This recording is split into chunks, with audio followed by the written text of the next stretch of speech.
aku nggak pernah khawatir lagi soal kunci ketinggalan, hilang, atau lupa ada di mana saat datang ke rumah.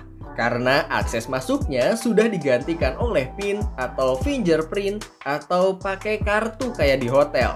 Soalnya pernah kejadian banget suatu malam, kami sekeluarga baru pulang dari rumah mertua di luar kota. Dan kuncinya ketinggalan di sana. Apesnya lagi, kunci cadangan lagi dibawa sama sepupu yang sebelumnya nginep di rumah. Auto jengkel dalam kondisi capek banget. Kedua, soal keamanan.